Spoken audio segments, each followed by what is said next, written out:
Última lección, lección 36, segundo segmento, segunda parte. Crecer en Jesús y llevarle frutos. Primera pregunta. Al nacer de nuevo, cuando ya pasamos por esa experiencia maravillosa del segundo nacimiento, como niños recién nacidos, ten eso en cuenta. Una vez que naces de nuevo, en la Biblia vamos a leer ya esta declaración de Pedro. Para Dios somos niños recién nacidos en la familia de Dios. Y Él tiene especial cuidado por nosotros. Pues bien, teniendo en cuenta que somos niños recién nacidos, ¿qué debemos desear para crecer para salvación? Primera de Pedro 2:2, perdón. Debemos desear la leche espiritual no adulterada. Así como un bebé recién nacido se alimenta de la leche materna, Pedro nos está diciendo que al ser recién nacidos necesitamos otro tipo de leche, solo que él la llama leche espiritual no adulterada. Abre tu Biblia en Primera de Pedro 2:2.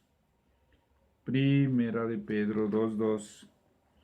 Desead como niños recién nacidos la leche espiritual no adulterada. ¿Para qué? Así como un bebé en los primeros meses de su vida crece únicamente con la leche materna, el tema que estamos tratando aquí, el primer tema es el crecimiento espiritual, crecer en Jesús. Él dice, ¿para qué? Para que por ella crezcáis. Imagínate quedarte como un bebé, no crecer, no lo quiera Dios. Y coloca otro para que por ella crezcáis para salvación. Es un proceso que requiere crecimiento y esto nos lleva a la pregunta siguiente. ¿Qué es la leche espiritual no adulterada? Bueno, por todo lo que tú has estudiado, tú lo puedes deducir fácilmente. Jesús nos da dos respuestas en Mateo 5:39 y en Mateo 4:4. Es la palabra de Dios. Debemos crecer alimentándonos de ella todos los días. Mira primero Juan 5:39. Juan 5:39. Vamos a localizarlo. Dice Jesús, escudriñad las escrituras. Lección número 1, ¿te acuerdas? Este fue uno de los textos que más enfatizamos. Escudriñar es investigar debajo de la superficie, cavando debajo de la superficie. Escudriñar las escrituras, este es el consejo de los labios de Jesús. Porque a vosotros os parece que en ellas tenéis la vida eterna, y ellas son las que dan testimonio de mí. Entonces, en primer lugar, tenemos el alimento espiritual, la leche espiritual no adulterada, como la palabra de Dios. Y también habíamos visto este texto de Mateo 4:4. Y vamos a volver a leerlo, Mateo 4:4, también de los labios de Jesús. Él respondió y dijo, Jesús está hablando aquí, escrito está, no solo de pan vivirá el hombre que ya nació de Dios, el recién nacido, el bebé espiritual. No solo de pan vivirá el hombre, sino de toda palabra que sale de la boca de Dios. Y aquí está la palabra de Dios. Todas las palabras que salen de la boca de Dios son alimento para tu nueva vida espiritual. Vamos a la pregunta, bueno, para ir creciendo espiritualmente, hasta que seas bien robusto como un roble espiritual. Vamos a la pregunta número 3. ¿Qué más necesitamos para crecer en la vida cristiana? Marcos 1:35. Oración y el bautismo diario del Espíritu Santo. Mucha atención. Esto lo desmenuzamos en lecciones anteriores y vamos a traerlo nuevamente a la memoria. Aquí en Marcos 1:35, levantándose Jesús muy de mañana, siendo aún muy oscuro, salió y se fue a un lugar desierto y allí oraba. Es obvio que para levantarte muy de mañana, siendo aún muy oscuro, si es posible, tienes que irte para la cama temprano. Cuando tú te vas para la cama temprano, de preferencia habiendo tenido un buen desayuno temprano y un buen almuerzo, ya estudiamos que son más recomendables 2 comidas buenas que 3. Tú vas a dormir un sueño profundo y si te duermes temprano, pues te vas a despertar temprano. Es una cuestión de hábito, habituación. Dice, salió y se fue a un lugar desierto y allí oraba. Si tú ya estás viviendo en una finca, bueno, allí lo que te va a sobrar es un lugar quieto y un lugar apacible, independiente, donde nadie te escuche, y allí puedes salir a orar. También puedes hacerlo dentro de tu habitación, aunque estés en una finca. Ahora, Jesús hacía esto todos los días para recibir un bautismo diario del Espíritu Santo. Es imposible crecer sin oración y es imposible el crecimiento sin el bautismo diario del Espíritu Santo. Es como si no recibieras savia. Muy bien, vamos para la pregunta número 4. Número 4. ¿Qué más es vital para el crecimiento de un hijo de Dios en el seno de la Iglesia Adventista del Séptimo Día? ¿Ok? Apocalipsis 12:17. Guardar los mandamientos de Dios y tener el testimonio de Jesús. Mucha atención. Este texto ya fue leído varias veces, pero vamos a leerlo de nuevo. Entonces el dragón, el diablo, se llenó de ira contra la mujer, la iglesia pura, santa, que comienza en el capítulo 12, versículo 1, de aquí de Apocalipsis. Y se fue a hacer guerra contra el resto de la descendencia de ella, de la iglesia apostólica. Y la Biblia los describe como los que guardan los mandamientos de Dios y tienen el testimonio de Jesús. En primer lugar, recuerda Romanos capítulo 13 y los versículos 8, 9 y 10. Romanos 13, 8, 9 y 10. No debáis a nadie nada, sino el amaros unos a otros, porque el que ama al prójimo ha cumplido la ley. Porque no adulterarás, no matarás, no hurtarás, no dirás falso testimonio, no codiciarás, y cualquier otro mandamiento en esta sentencia se resume: amarás a tu prójimo como a ti mismo. El amor no hace mal al prójimo, de ninguna manera, sí que le hace bien. Así que el cumplimiento de la ley es el amor. Ahora regresa, esta explicación ya la dimos varias veces, regresa a Apocalipsis 12:17. En realidad, ¿qué está diciendo la primera parte del texto? Que la ira del dragón es contra los que guardan los mandamientos de Dios. Está diciendo que la ira del dragón es contra los que aman a su prójimo. Si tú amas a tu prójimo, no vas a codiciar nada de lo que es suyo, no vas a hacerle daño, no vas a matarlo, no vas a chismosear de él, no vas a mentir, no vas a mentirle ni a mentir de él y no vas a hacerle ningún tipo de daño. Al contrario, si lo amas vas a querer hacerle el bien. En primer lugar, el amar al prójimo y todo aquello que hemos visto de la generosidad, de hacer el bien. Romanos 12:21, no seas vencido del mal, sino que vence el mal con el bien, etc. La práctica del amor. Y de el segundo requisito que tienen el testimonio de Jesús, hemos hablado mucho en este curso del testimonio de Jesús. Y en la lección 22 aprendimos qué es. ¿Qué es tener el testimonio de Jesús?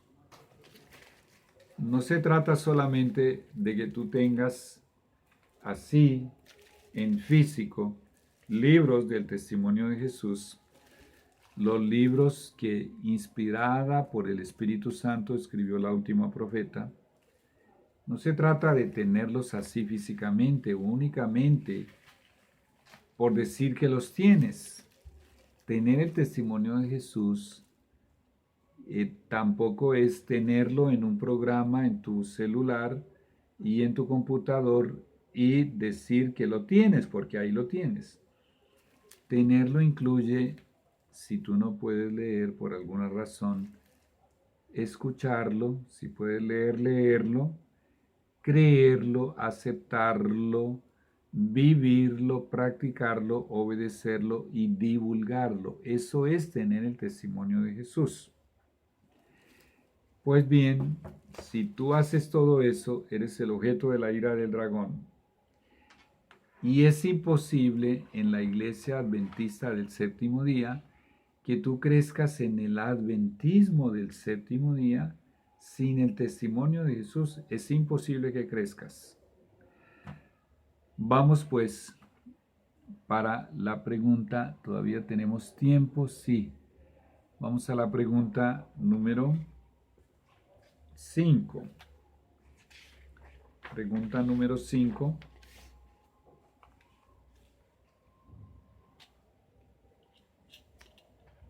Muy bien. ¿Qué más es esencial en este crecimiento? Hebreos 10:25. ¿Qué más es esencial en este crecimiento?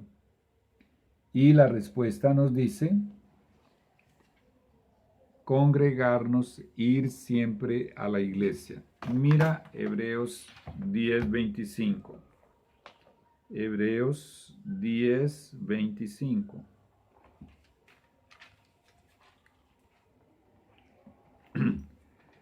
No dejando de congregarnos, como algunos tienen por costumbre, sino exhortándonos y tanto más cuanto veis que aquel día se acerca. Esto fue escrito hace unos más de 1900 años. El día del Señor para Pablo ya estaba muy cerca. Ahora imagínate ahora, 19 siglos después. ¿Qué acontece si no nos congregamos? Por la experiencia de todas estas generaciones, aquel que no se congrega es como un leño que es retirado de una hoguera. ¿Qué acontece con un leño que se retira de la hoguera? Se enfría y finalmente se apaga. En la congregación no solamente vamos a aprender, también confraternizamos, y también vamos a adorar a Dios y además también vamos a llevar nuestros diezmos, nuestras ofrendas y también vamos a ver quién llegó, qué rostro nuevo hay y ver si lo podemos invitar a almorzar, si podemos tener algún detalle con esa persona, saber cuál es su situación, si es invitado de alguien o si lo trajo el Señor, los ángeles lo condujeron a aquel sitio. No se puede pasar por alto una visita que va pasando por allí, ve el aviso de la Iglesia Adventista del Séptimo Día y le nace en su corazón entrar y no la vemos y no la saludamos y no le preguntamos quién es, de dónde viene y para dónde va. El mismo Señor nos está colocando allí en bandeja de plata una oportunidad maravillosa. Entonces son muchas las razones por las cuales debemos de congregarnos. Y también allí estamos intercambiando ideas, opiniones, conceptos. Y en la Iglesia Adventista del Séptimo Día nos reunimos en primer lugar los sábados. Bueno, ahora por esta pandemia ya llevamos 4 sábados en muchos países donde no nos podemos congregar. Pero en la rutina normal, cuando todo está normal, nos congregamos los sábados normalmente de 9 de la mañana a 12 del día. Y si tú no sabes dónde hay una iglesia adventista del séptimo día, digita en internet, en Google,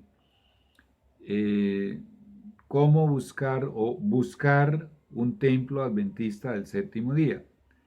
En el país donde estés, en la ciudad donde estés, allí te va a mostrar las iglesias que están más cerca de ti y te va a dar las direcciones e inclusive teléfonos. Muy bien, llegamos a la pregunta número 6. A ver, perdón que yo no he abierto el otro archivo acá, ya de pronto lo habrás notado. Entonces voy a abrirlo, el otro archivo.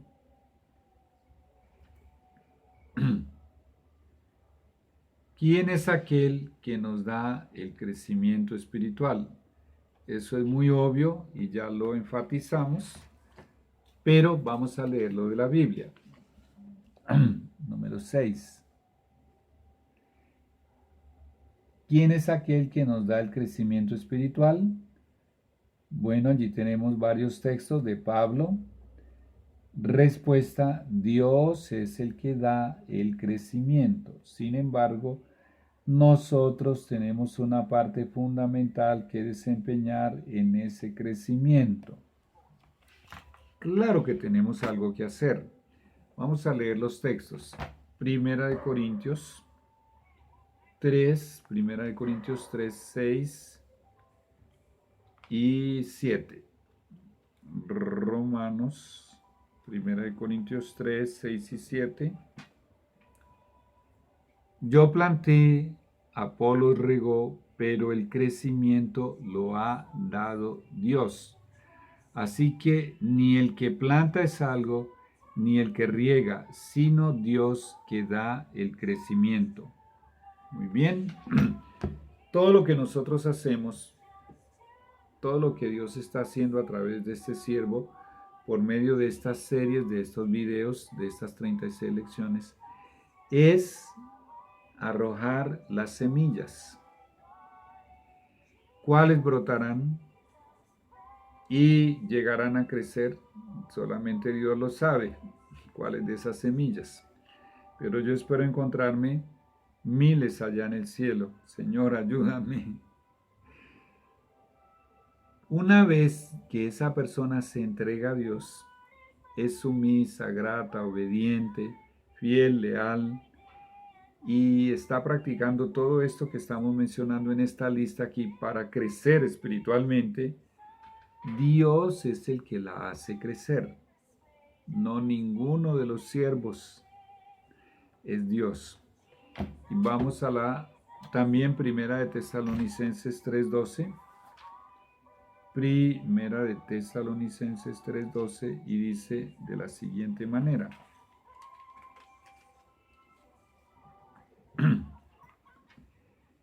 Y el Señor os haga crecer. ¿Quién es el que te hace crecer? El Señor. Y el Señor os haga crecer y abundar en amor unos para con otros y para con todos, como también lo hacemos nosotros para con vosotros. Muy bien, es el Señor entonces el que nos hace crecer. Pregunta número 8. Número 8. ¿Cuál es uno de los secretos dados por Jesús para crecer y llevarle fruto? Juan 15:5. Allí dice mantenerme unido a Jesús. Quiero aprovechar para leer los versículos anteriores y se nos acabó el tiempo. Bueno, en el siguiente segmento